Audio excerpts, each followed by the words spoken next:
Hey, and welcome back to the latest installment of the Music History Project. Today's episode is about the music retail giant that is Sam Ash. Stay tuned.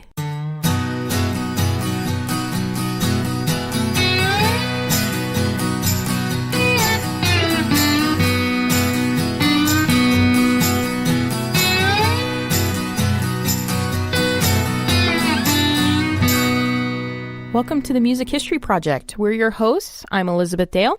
And Dan Del Fiorentino. And Mike Mullins. All of our content comes from the Oral History Program, which is sponsored by NAM, the National Association of Music Merchants. And that is a program that is over 3,000 interviews and constantly growing. If you want to check out any of our content or any of the other interviews that aren't featured, please check out our website at www.nam.org/library. All right, guys, thanks for joining us. Recently, you hopefully heard the episode we dedicated to former music retail icon Manny's Music. And so we thought we'd kind of keep up the trend. And who better to go to after Manny's other than Sam Ash? That's right. And the institution for sure also owned and operated by the same family. So it's kind of a fun tradition here in the music products industry to have several generations of store owners all being in the same family. And Sam Ash is a great example of that. So I'm excited that we're going to share their story with you today by those in the family. We've interviewed several people that have also worked for Sam Ash, but we decided that this first episode on the company, we thought we would just focus on the family. Yeah, so if you want to see any interviews outside of the Ash family that focus around Sam Ash, one would imagine a great jumping off point would be the website, and specifically the Sam Ash tag. Yes. That Mike, is the where best did they go? Well, I'm glad you asked. You would go to www.namm.org/library, and then you can click on advanced search and search through all of our tags. And the one you're probably going to want to look for is Sam Ash. And that will show everyone from the family that Dan has interviewed, as well as some of the other employees that got into the collection. Awesome. Well, Sam Ash is a great American story. They started off as immigrants and opened a small store in Brooklyn, 1924, and grew it to several hundred stores across the country. And they continue to supply musical instruments to all those seeking to have music in their homes and in their lives. So it's a wonderful story, and what's really great is the people behind it are really charming and dedicated and passionate people, for which you will hear today. So who are we going to be hearing from? Throughout the whole course of of this podcast, you're going to be hearing from Paul Ash, Jerry and Bernice Ash, Sammy Ash, and Ben Ash. Awesome. So first, kind of the first topic we thought we'd focus on today is the history of Sam Ash music, because you can't tell their story without going back to the beginning. So the first voice you're going to hear from is Paul Ash, part of that second generation. That's right. Just a quick background. Sam Ash, the original Sam Ash, was born in Hungary in 1897 and migrated and immigrated to the United States with his family in 1907. And in 1924, just having been married to Rose just a few years or months earlier in that same year, they started a small store in Brooklyn. And in 1925, their first child, Jerry, came around. And in 29, their second, Paul. So two of those we're going to be hearing from today, the second generation. And Jerry's wife, Bernice, I believe, is also in this first segment. That is true. So let's, Mike, why don't we have Paul start us off with the idea of his father creating Sam Ash? How did the idea of the store come about? I understand your mom was involved. Yeah. Well, he had a studio in his mother's apartment. They lived above some store, and he taught the violin, sold accessories, and did repairs. And he also had a day job of being a cutter of fabric in a women's dress factory. He was known as a cutter by trade. That was the common expression, and very good at it. But when he met my mother, they were introduced at a dance that he was playing at. She suggested that he might be more stable a life if he had a business. See, her mother had a little my mother's father, had a little candy store, soda fountain, sold candy and cigarettes. And so she felt she knew all about business. So they found a widow in their own Brownsville section of Brooklyn who was looking to sell her store. And that's the store that they bought. It was a corner store, nice little place with the apartment behind. And the deal was that she was willing to sell it to them, but she wanted a down payment. She'd let them pay it out. They didn't have any cash because my father, as a bachelor, was spending his money on clothes. But he had enough to buy a nice engagement ring for my mother. So they pawned the ring, and that was the down payment. Years later, they were able to get the ring out of pawn, and she got it back.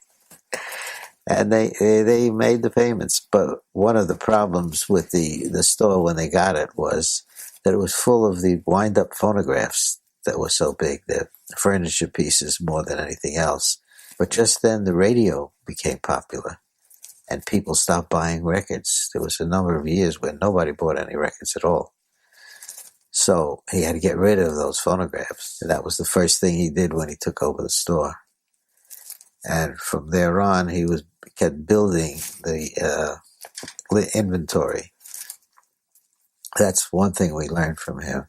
People came in and asked for something. He wrote it down, and then he'd order it. And he built the inventory, both publications and accessories. And musicians all knew him and flocked to him. So the store became a hangout for unemployed musicians. During the Great Depression, which was those years, the early 30s, started at 29, there were many, many unemployed musicians. So they would stay outside the store in the nice days, sit on chairs and gab. And if somebody was looking for a musician, they knew that they could probably find somebody at Sam Ash's store. So they would call and say, is there a trumpet player there? And somebody would come to the phone and get a job. And in fact, the funny thing about it is that the Musicians Union, the group that was running it, was jealous of what he was doing because he was supporting a friend of his who had grown up in the same town in Europe as he had to take over and become the new president. So they wanted to do something to hurt him. He would hire a bus and take all the musicians that were in that area of Brooklyn to vote for an election. So they brought him up on charges at the union saying that he was operating a copy of the union. He was subverting their efforts. He had a sign, of course, that said Musicians Headquarters over the front door. He defended himself by saying, when you go to see an Army and Navy store, it says Army and Navy Headquarters. That doesn't mean it's the Army or the Navy. So they dismissed the charges. And years later, Rosenberg, his friend, became the president, actually, of the union. But he wasn't really active in union affairs. It was a social thing more than anything else for him. All right, so that was Paul Ash talking about the beginnings of the store. And now we're going to hear a few segments from Jerry and Bernice Ash, who sat down together for their interview. So you're going to hear two voices, Jerry and then Bernice as well. Did you want to interject anything about that? Or? Just to say that so far, all of these interviews, all three of them were interviewed in 2007. And that Paul is the younger brother, Jerry is the older of the two, just to kind of get all that straight. All right, so you're going to hear now Jerry and Bernice talking about when Bernice joined, as well as Jerry's brother Paul's role at the store. And then the two of them are going to be discussing having children and how Sammy got his name. Bernice came to work in 1947, a year before we got married. we were auditioning her. She worked out, so I married her. I didn't even go to my prom. Yeah. Anyway, so she came to work, and then she worked until 51 when we had our first child, and came back to work when our youngest, Sam, was 6. He was born in 57, so she came back in 63. We had a Sam because we all I in particular loved my father-in-law very much. He was sweet, kind, funny. Great person. He was a great person to be with. And when he passed away, I said, honey, we have to have another child. Either it'll be a Sam or a Samantha. Fortunately, it was a Sam. Yes. So anyway, so Bernice came to work. Paul was doing other jobs in the business. He's the busiest guy in the whole chain. I can tell by the stuff on his desk. You can't believe it. And you tell him you need this one, he's able to slip it right out. He knows just where it is. So one day he decided he was going to take over another job, and he said to Bernice, take over the music. Just like that. Now, I was working the music counter, but, ordering that whole bit, how much, what, was a surprise to me, but it worked out. I mean, it was only for, 2 stores? No, at the time we had about 5. 5 stores. Anyway, she made a huge difference. The volume of business we do in music now is pretty astounding. So once again, that was Jerry and Bernice Ash. Next up, for our final clip of this section, we are going to hear from Paul Ash again, talking about marketing, promoting the name Sam Ash, and things that his father always did. Now, what was the name of the store? Sam Ash Music. It was From the very beginning. Always Sam Ash, yes. He believed in promoting his name. There's a lot of things that he did that we've never changed, like building the inventory, like treating people fairly, never overcharging. He would put his name on everything. He had stickers and rubber stamps for the music and for package. If you buy a bottle of oil, it had a label pasted on it, Sam Ash. He put his name on everything, and that's one way of building it. So many people have shown me copies of sheet music that they've bought that had a rubber stamp or a sticker on it that said Sam Ash.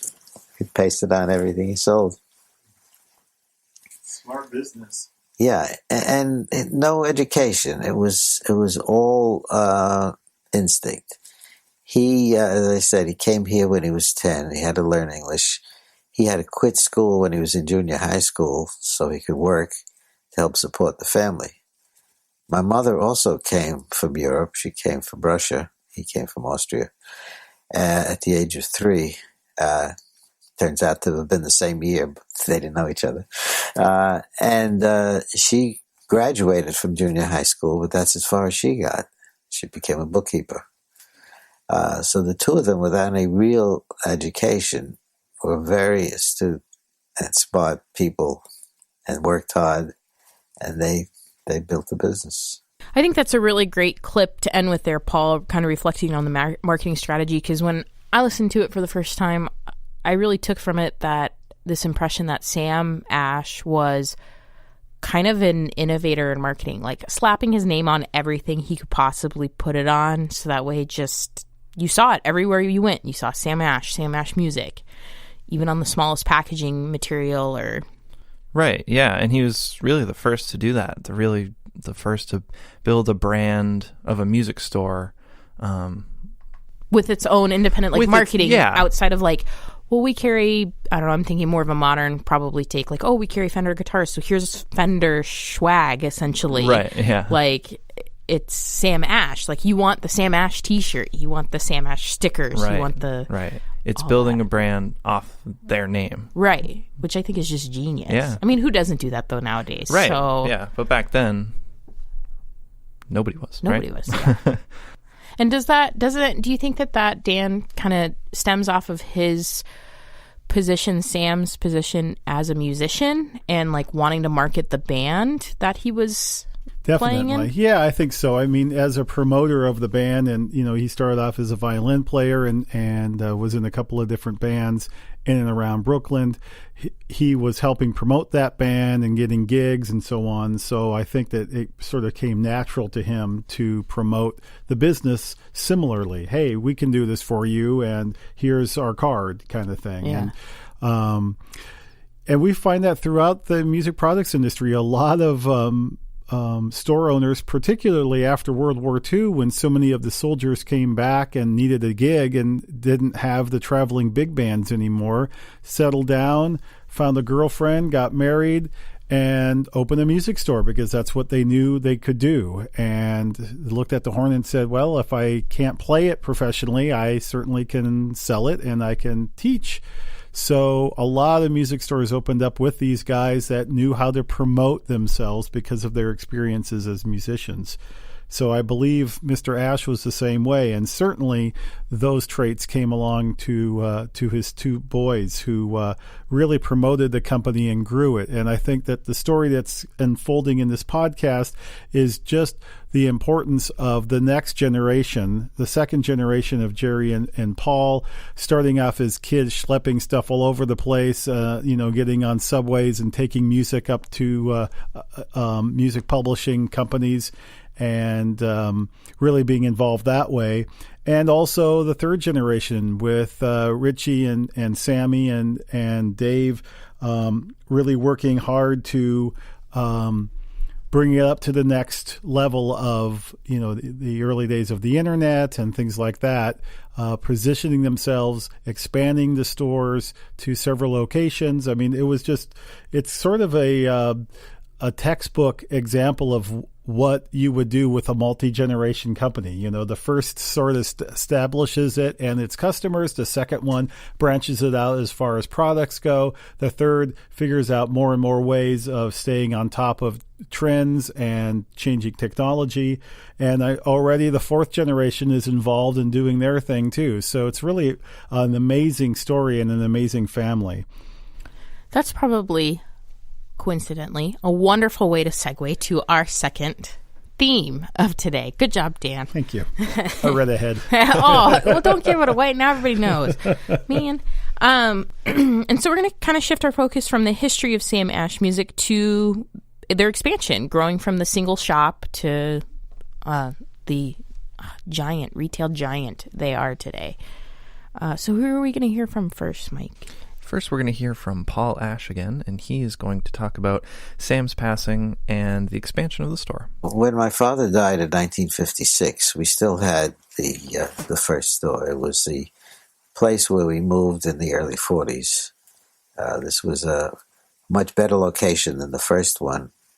Actually, it was only about 8 blocks from the original location, but it had a subway, it had 3 bus lines, trolley lines, and people were able to find it, and a lot of traffic. So it was a busy store, but it was just the one store. My brother and I got the idea that we should have a second store. He didn't like the idea. He felt the family should stay together. His dream was someday we might have a big building with a separate floor for each instrument, sort of like G. Sherman had for a while, and Werlines and New Orleans had, but it never came to pass. We actually looked on Long Island for another place, but he said, no, let's not do it. He was a little cautious. So 3 years after he died, we moved the store down the block to a corner store, and immediately the business grew tremendously. That business flourished, and then Jerry and I decided that we'll finally do that Long Island thing that we were talking about. And we opened the store in Hempstead. And my mother went along and looked at it, and she approved. It was next to a department store, A&S, which was, at the time, the largest suburban department store in the U.S. It was just the next block. And we immediately did well. My mother kept asking the landlord, is it possible, when we first looked at it, to build a second story in case we ever need it? it's amazing how what happened was through the years we took over the store to the right, then we took over the store to the left, and eventually another 4 stores. And we spread out. So she had the right idea that we could do that. So she saw that happen. And 3 years after that, we were working 7 days a week, Jerry and I. And finally, there was one Sunday where I didn't have to work. I went to Jerry Bernice's house for dinner, and we sat and talked to him. And before we knew it, we were talking about opening another store. And that one became Huntington Station, which was further out on the island. Each move we were making in those days, I would check the zip codes of the people that bought from us to figure out where they were coming from. That's why we moved to the direction of Long Island, because we were in Brooklyn, finally being Brooklyn's largest store. But there was nothing much going eastward, Queens or Long Island. And so I saw that so many addresses were from people from Long Island that we felt that was where we had to go. And then when we were in Hempstead, which is Nassau County, I saw so many people coming from Suffolk County that we felt that needed a store for itself. And that worked out very well. And through the years after that, we were adding another store every maybe 3 years. We were a little cautious about it, but we were confident, but we didn't want to go overboard and open too many at once. And almost every time I would tell my mother what we were doing and that we had a store lined up, she wanted to know if there was any nice places to have lunch in the area. She was always worried about us. And she worked through her years. She lived to the mid-80s. She worked in the store until she finally got Parkinson's and had to quit. But she kept working there at the register. Very keen person who could tell us within a few days whether a new hire was going to make it or not. She could judge that and kept a good eye on things. All right, so that was Paul, and now we're going to shift over to Jerry and a 2017 interview, a follow-up that Dan did with Jerry, and he's going to be discussing what it was like opening a location next door to Manny's. When we came into Manhattan, we had one small store next to Manny's. Manny's was a Leviathan. Everybody in the country knew who Manny's was. And we had a store that was 17 feet wide by 100 feet long, and we were trying to compete. And what happened was there were about 14, 15 stores on the block. There were no really good businessmen among them. They all had gotten a bonanza because some years before, all of them were clustered on 48th Street near 6th Avenue. Then the Rockefeller people bought up all that territory to build some more buildings of Rockefeller Center. So they all got big money to move. So maybe that made them lazy, I don't know. A couple of them just took the money and ran. A lot of the others opened stores, and after 2, 3, 5, 6 years, they started to close. And everyone that closed, we took over. Paul wouldn't allow any store that became empty to not become one of our stores. So at the end, we were just us and about 5 or 6 different storefronts, plus Rudy's. And so those are good years. All right, so that was Jerry Ash from his 2017 interview, and now we're going to have a new voice, and that's Sammy Ash, the third generation. Ooh, I'm having a hard time even keeping it straight. The third generation. This is Sam, the original founder's grandson. Right. And Sammy is now president of Sam Ash. Good call. It was either that or CEO, and it's just remembering what they call themselves. And this might be a great chance to just say a little shout out to Sammy. He has been absolutely aces with us here in the Resource Center at NAM, helping us with all kinds of projects. He's been dedicated with the Oral History Project. He's helped us with interviews with some of the key folks in and around music retailing in New York and beyond. And I just really want to make sure that we get it said out there that he's just really been a great, great help to us. So with that being said, here's Sammy discussing their competition with Manny's when they opened that location, but also on the flip side of the coin, remaining best friends with the Goldrich family. Our biggest competition at one time was Manny's. And it was always this weird thing because they literally dominated us at the time, and they were our biggest competition and pain in the butt. But my father and Henry Goldrich were best friends. So, like, people would see the two of them together at dinner and go, "What's going on here?" So there was a lot of things like that. So once again, that was Sammy Ash. And next we're going to hear from Paul talking about the purchase of Manny's. The Manny's family is still the landlords. We don't own any of the properties. The Wolf family still owns the 160. They own that one. Alex owns the building that we took over from him. And all the other pieces are owned by the Rockefellers.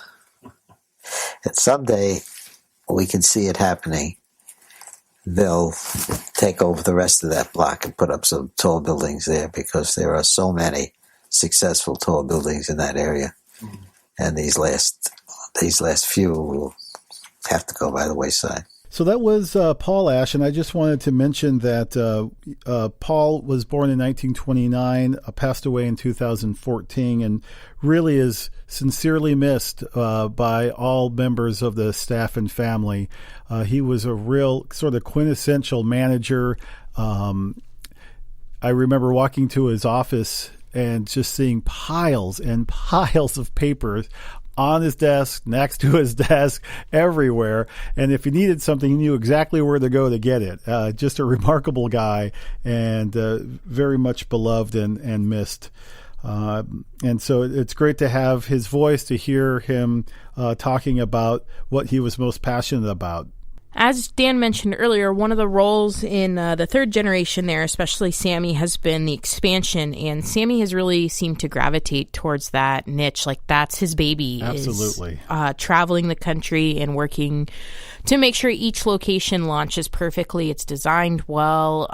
It's marketed well. It's stocked well. Like, he's really got the formula down. Another big part of it, of course, is the training and the incorporation of each individual employee as being part of the family. It's very important to Sammy, and he does an excellent job with that. Yeah, so we're going to hear Sammy break down kind of how he came into this role and what he does and how the formula works for him. So here he is. It was my father and uncle finding locations, and then it was more of my uncle's job building the stores. Sometime around 20 years ago, it became my job. I'm the one who, with my brothers, brought the company to where it is. I built I either built, converted, or changed the last 35 stores. Some of those, for example, we took over a number of Mars stores, so I was on the road and I was recruiting the people and converting it. I built all the stores that we built from scratch.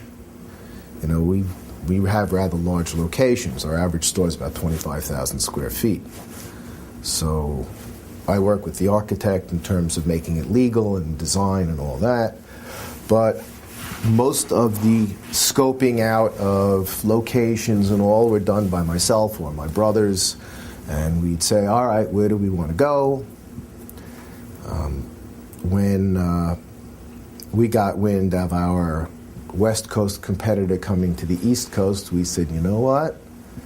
Let's go to the West Coast. We used to have this unspoken agreement. You stay on your side of the country, we'll stay on ours. As soon as somebody crossed over, we said all bets are off. So we grew a lot by opportunity. When the Thoroughbred Company went under, we took over their stores. A couple of them we had to move, but for the most part they were really good, well-designed stores. When Music to the Max went under, we took over that store. That was our first California location. Then when the Mars Company went under, we took 9 of their top 11. But a lot of the stores, all the stores in Chicago, most of the stores in Florida, all of those are basically we built from scratch. Atlanta, we built from scratch, and all these. When I say we build from scratch, we don't build. We gut and make it into a music store. And they're a little bit different than anything else that's out there because we are a full-line store. Not pianos, but, brass winds, sheet music is a component which many other dealers don't do. We're not a rock shop. We're a music store. As like we like to say, cradle to grave. But my father is responsible for knowing the talent, the eyes of the key people to run this company with us. And basically hand-selected, not knowing at the time all these various guys to help grow this business. Moving on to our last segment in this section, we are going to hear from Ben Ash. Well, actually, is this the first time we've heard from Ben Ash? Yeah. Dan, did you want to say anything about Ben? 4th generation. It's kind of amazing. Sammy's son, right? Yes. Yes. So Ben is going to be talking about the 48th Street store moving to 34th Street. So can you tell me about the 48th Street store? We keep hearing about changes going on there and so on. Yeah, I went there for the last time on Tuesday, and it's weird. That's the only way to put it, because this is an institution that's been there. Granted, is Manny's first, but the entire street of Music Row, people as far as Stevie Wonder, Justin Bieber, think of what you want of him. The fact that he steps into a Sam Ash and wants to mess around with the keyboards is cool by me.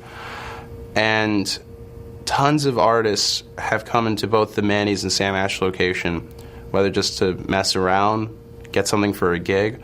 But the fact that we've had so much of an impact on New York City's legacy of a whole. We're there with the Empire State Building, I would think, and the Flatiron Building. We are Music Row. We are the place that you would go if you needed your first guitar or just as simple as getting a new cable. And the fact that we're moving is a bit bittersweet, because we're moving to expand, which is great, but it's like you were raised in a house and you're finally moving. So you have so many memories there, but you're moving because of something hopefully good. In this case, this is wonderful. We're on 34th Street. There's a movie called Miracle on 34th Street. I'd like to think we're now that miracle, that we can all be under one building and be next to Macy's and be there when the Thanksgiving Day parade happens. And it's a very cool thing to know that we're that important, that it's big news, that people ask about, hey, how's the move going? You guys are going to 34th Street. You guys, and in Manhattan, the idea of going from one place in Manhattan to another because you need it and it's important and it's because you're getting bigger, it's not like you're in Kansas and you have to move because you're growing bigger. It's New York City. There's not that much real estate to begin with, and the fact that we found it and it's reasonable and it's to one of the greatest streets in the entire world, let alone New York, that we could be a part of that and maybe even reach a huger audience. Because while someone's wife might be going into Macy's to get a new pocketbook or a dress, her husband can go, That's fine, honey. I'm just going to go over to Sam Ash next door, and you can find me in there wailing on something. So I think we're going to not only reach a different area of Manhattan, but just a different demographic. There are going to be people, I feel, coming into there that may not have thought of being a musician, and just seeing a cool display and going, I need to see what this is about. Because while Music Row is a little bit hidden, it was kind of the cool kids club. You had to know about it to be there. 34th Street is just oblivious. What am I saying? Is obvious. It's right there. There's going to be one kid who's wearing his LeBron James jersey, sports fanatic, looking at a guitar and going, something tells me I have something besides sports in mind. And go figure. Maybe even being and to one day even be a staple of New York City, be something important to the entire music populace in New York City. All right, so that wraps up our second theme of this podcast on Sam Ash music, which has to do with the expansion of the store. And now we're going to kind of shift gears and talk about sales philosophies. That is a huge theme as you talk to every member of the Ash family, is the importance on sales, having integrity, Right. Being good to your employees, being good to your customers, and they attribute that to their success. Absolutely.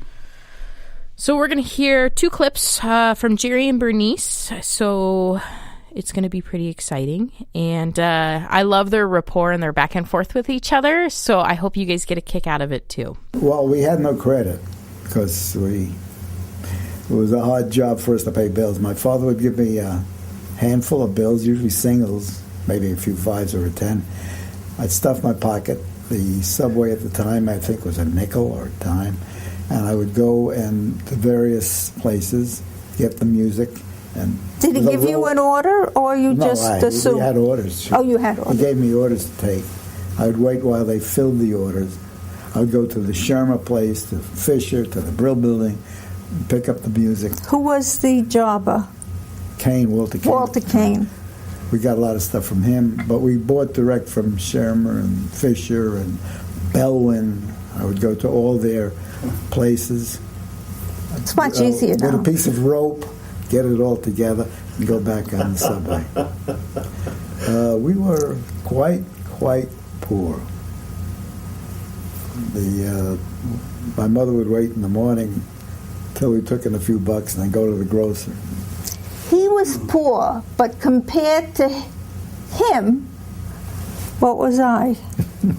She was getting care packages from Africa.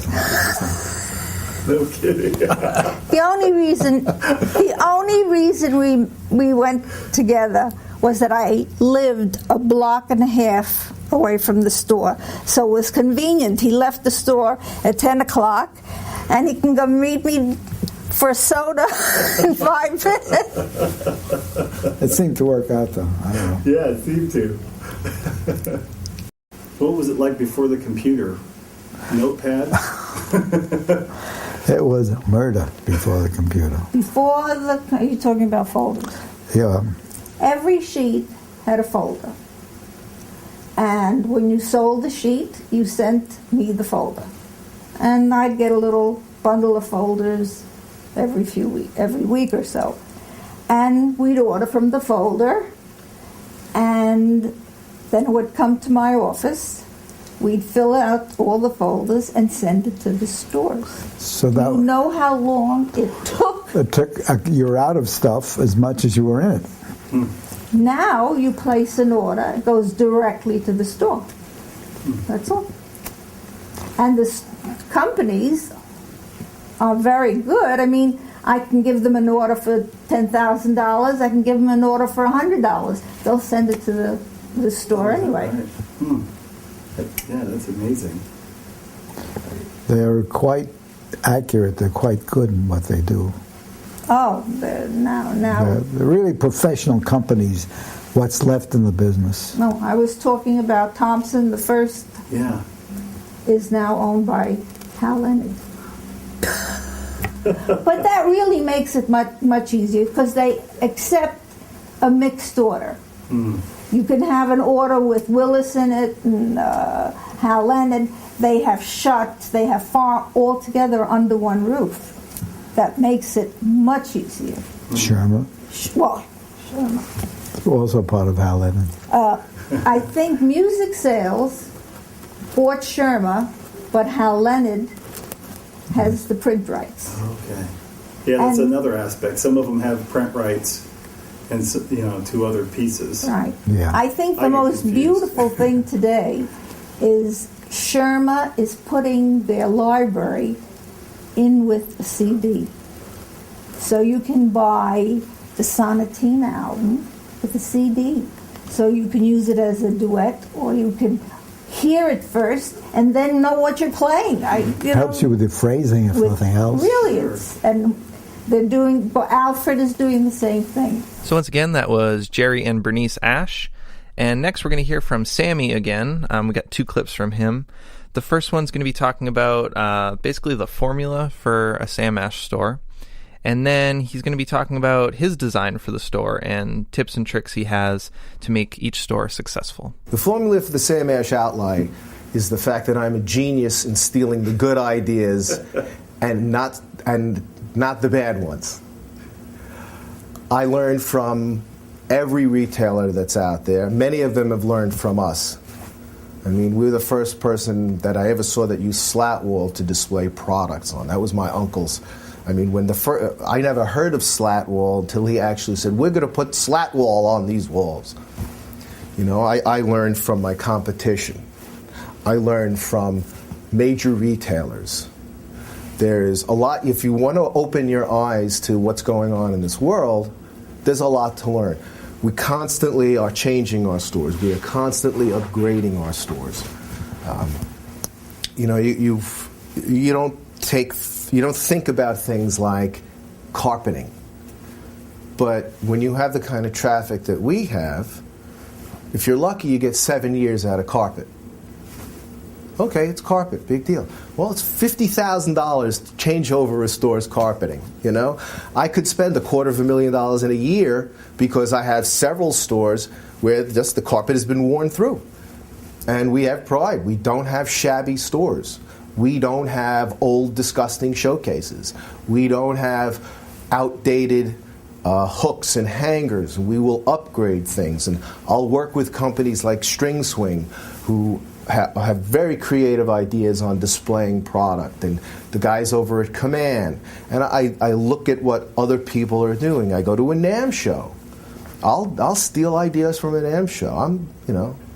But what I'm also very proud of is when I walk into another music store, because I am a student of the music store. I go to every music store in every town that I have time, even on vacation. Drives my wife crazy. But I want to see what's going on, and what I like is every once in a while I see one of my ideas on their wall, and I go, that feels good. So, and that's how you learn. I learn from virtually any kind of retailer that's out there, and if they've got a good idea and I can apply it to my company, then I will, shamelessly. I'm willing to experiment. I'm willing to try things. I listen to my people. We change our displays according to the times. When we had way too many instruments on the walls, I had to figure out different ways of using hooks. When we had way too few instruments on the walls, I had to get creative with posters and things and make it look like there's a lot of instruments when there aren't. So you learn a lot. You learn a lot. I go to, like I said before, I go to my competition, see what they're doing. Why do they do this and not that? What kind of security devices are they using or aren't they using? Where is the manager's office? Is it at the front of the store? Is it in the back of the store where they can't see what's going on? Is it a store that needs a camera system or not? So we're still learning. I'm still messing around with them. So those in retail have a really great formula there. I mean, it's amazing to listen to him outline just exactly what he puts into each location. Again, that was Sammy Ash talking about the expansion of his stores throughout the United States. And again, I just really think it's a wonderful insight. He's really articulate, and I think that really shows part of the passion that he has, as well as the managerial and business skills he's developed over the years. And it seems like, I mean, never have had the pleasure of meeting him myself. I got the vibe from his interview that he's the kind of guy when you meet him, you like him. Like, it's hard to dislike him. Yeah, no because doubt. he's personable, he's funny, he's like charming, he's intelligent, he's passionate, and he's compassionate too, and that comes off very quickly. And that's probably what makes him an absolutely amazing salesman too. Yeah. Right. He connects with you. Yeah, right. You think he's he is your friend. Right. Because he's such a good guy. Yeah. So. Right. Yeah, and he wants the best. Right, and I think that comes across. Right, and I think that's what leads to the most successful stores is not when they're trying to, pick on their customers and force them to buy certain things, but to really actually help them and get them what they want. And I think that's why you can't ever fault the Sam Ash, like conglomerate almost that they have across the nation now, is because they're doing the right thing. They're putting instruments in the hands of players. They're promoting music across the board, and they're nice people. They're not. Which is why this is a fun story to tell. Right. Absolutely. Yeah. It's not what I think people would imagine from the surface of it, And so I think that's really great. All right, so wrapping up this section, we're going to hear from Jerry Ash in his 2017 interview, and it's a philosophy that he and the rest of the family kind of live by, and I'll just let him tell the story because I think it's great. Another thing we found, if you don't show it, it doesn't matter if you have it or not. I used to come with this story. I said, did anybody ask you if you sell Fords? He said, no, why should they? I said, it's because you're not displaying any Fords. With a musical instrument, if you don't show it, you don't have it.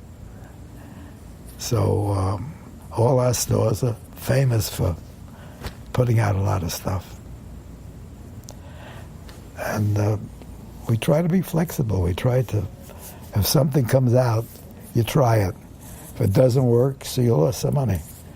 If it works, you got something which can gather tremendous momentum. And momentum is the thing in any industry, in any business. So the guys know what I like, but they're not beholden to me. They don't come to me, should I do this, should I do that? That's past. They run the business. And I'm there to enjoy it. Mm-hmm. Jerry, do you think the customer is much different than it was when you first started? They're much more knowledgeable, for one thing. They got the internet. They know everything. And they know every price. So it's not easy. It was easy for a few years. And at the height of the rock and roll craze, we were cleaning up. It was really unbelievable. But, that's past. But these things are cyclical. I grew up in the big band era. After that, it was the era of the crooner. And then, fortunately, rock hit. All right, so that was Jerry kind of putting out the sentiment that if you don't put it up on the wall for display, you ain't going to sell it, which I think is very basic, but often forgot about. That's right. You got to get back to basics. Yeah. No doubt. That's great. Mike, what topic are we going to next? Our next section is all about the employees. Oh, boy.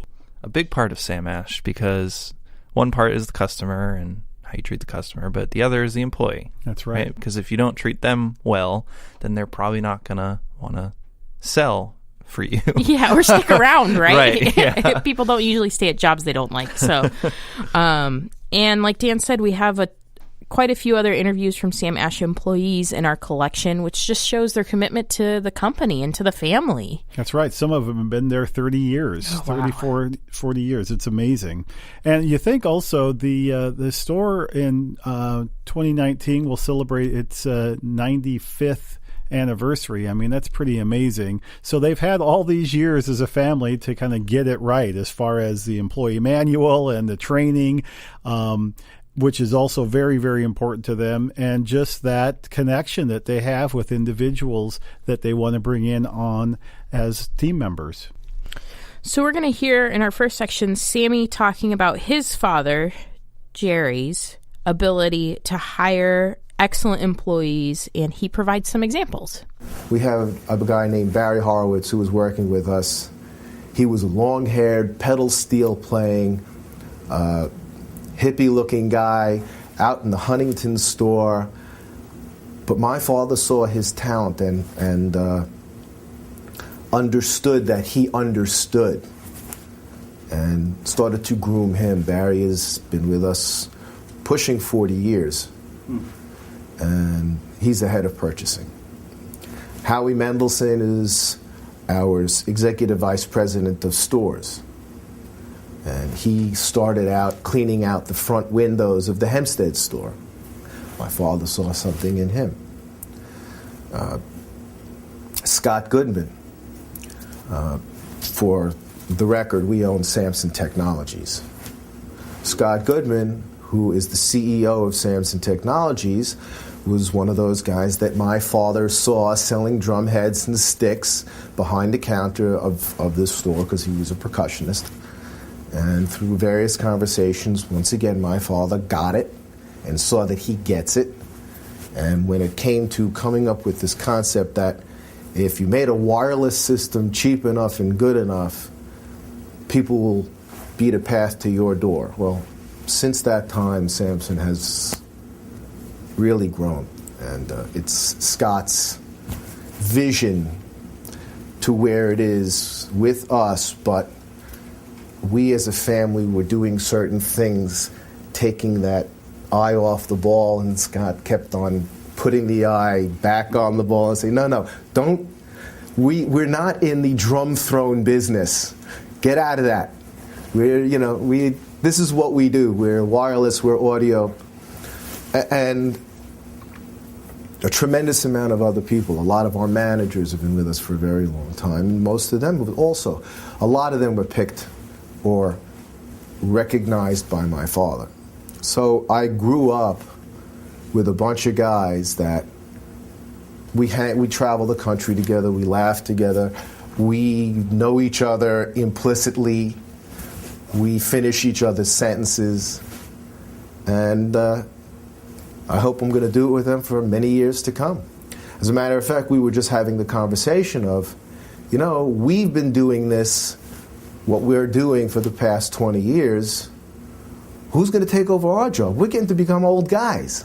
All right, so that was Sammy, and now we're going to jump over to Jerry Ash in his 2017 interview talking about his appreciation and the company's efforts to appreciate their employees. Well, among other things, we learned to appreciate the people who work for us. They weren't just peons. You read today about businesses which try to have as few people as possible, pay as little money as possible. We have a system where you do better, you make more. And we like our people. I like to just kibitz with them, talk with them. And it's a fun... Maybe I'm old and decrepit looking, but when I come to the front door, normally somebody runs and grabs the door for me. I can still open a door. So apparently they're happy. They like what they're doing, and they like being with us. But we genuinely appreciate them. And it's just nice. It's a family. Yeah, that was Jerry Ash in 2017. And, listening to Sammy and Jerry, some of this is kind of basic stuff, but it's amazing how we forget about it. And I know that as things change in business and we have more challenges and different obstacles that face us, sometimes the basic stuff is lost. And it's really neat to see that the Ash family has always had a strong focus on the employee, the training and the development, and looking for opportunities for their employees to grow over the years, which is very important to them. So next, we're going to hear a little bit more on that with the interview going back to 20, I think is it 07 with Jerry and Bernice. We try to treat everybody as somebody we like, if they work for us or if they sell to us. And we've made so many friends. When I go to NAMM, it never has happened that less than 6-8 people have come up to me. You know, I got my start with you. Some I remember, some I don't. No, I mean, yeah, no. Or do you remember when I worked in Paramus? And I'll never forget what you told me or something like that. I get this quite often, and it's so rewarding to get something like that. Because this is an industry populated by nice people. And it's such a joy to be with them. It touched me very much. And we had an employee who was working in New Jersey, before that in Hempstead. And one Christmas, he sent us a Christmas card saying, "The one thing I miss is my Christmas card from Jerry." Every Christmas, Jerry would sit night after night, personally writing out the cards, filling them with money, and then handing them to the employee. But in those days, I knew everybody. We had about 400 employees.